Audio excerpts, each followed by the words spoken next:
Describe him to me. And Muslims, look at the description of your Rasul. And for some, this would be the first time you hear what your Prophet looked like. I saw a man of striking appearance. ظاهر الوضاء أبلج الوجه, radiant face, حسن الخلق, beautifully created. لم تعبه الثجلة, his belly wasn't protruding. ولم تزر به السعلة, nor was his head disproportionate and small. وسيم قسيم, proportionate and delicate, finely made, a specimen of a creation. في عينيه دعج, in his eyes there was a contrast. The dark was immensely dark, the white was excessively white. وفي أشفاره وطف, and his eyelashes were long. وفي صوته صهل, and in his voice was a natural echo. وفي عنقه سطع, and his neck was elegantly long. وفي لحيته كثاثة, his beard was full and thick. أزج أقرن, his eyebrows were arched, but they were not joined. It was separated. In Samat فعليه الوقار, when he was silent, dignity covered him. وإن تكلم سماه وعلاه البهاء, and when he spoke, it was audible and clear, almost commanding and overtaking. أجمل الناس وأبهاهم من بعيد, from afar the most striking and outstanding in appearance. وأحسنهم وأجملهم من قريب, and when he came near, the best of them and the most handsome of them in closeness.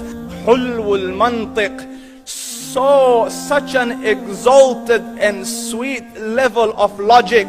Like when he used to speak, it was so coherently logical, it was smooth and easy to understand. فصل لا نزر ولا هذر, he was to the point, not excessive, nor too short. كأن منطقه خرزات نظم يتحدرن, his logic, his utterances, his words were like jewels coming out of a necklace, calculated, polished, one after the other, it would flow magically. ربعة, he was medium in height. Your eye didn't have to strain to look up at him, nor was it tedious to look down at him. He was a comfortable sight to look at. له رفقاء يحفون به, he had friends, the people that were with him, they were working around him to try to serve and protect him. إن قال سمعوا لقوله, when he used to say something, they used to hearken to what he used to say. وإن أمر تبادروا إلى أمره, when he commanded, they used to compete to fulfill the command. This is Muhammad Rasulullah. This is Muhammad Rasulullah. Anas ibn Malik says, he says, I came out one night, it was the full moon night.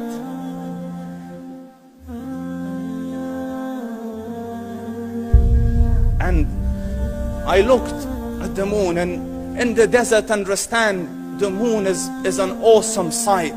It is smooth, it is radiant, it is clear, it is gentle compared to the scorching sun at which they are used to.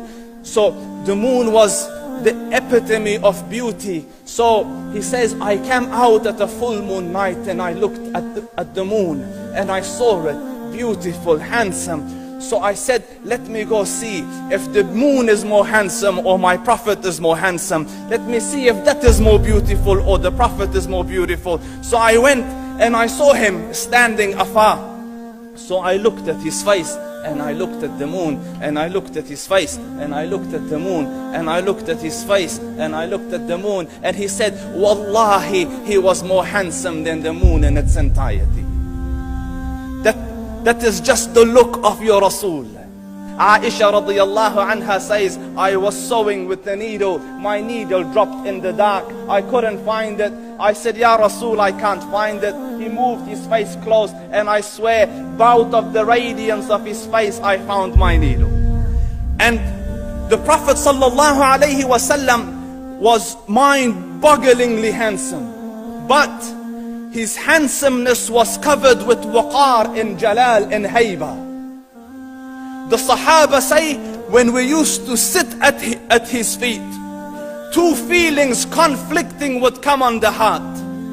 The first one, you wanted to look at him. You wanted to behold the majesty of his face. And when you wanted to look up, shyness used to overtake you, so you used to look down.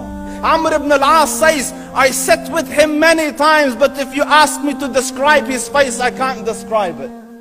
I wouldn't be able to look up to him ijlalan wa ta'zeeman. I couldn't look up at him. And that is why he didn't have the problems that Yusuf alayhi salam had. Because it was difficult to penetrate the awe and the splendor of the Rasul.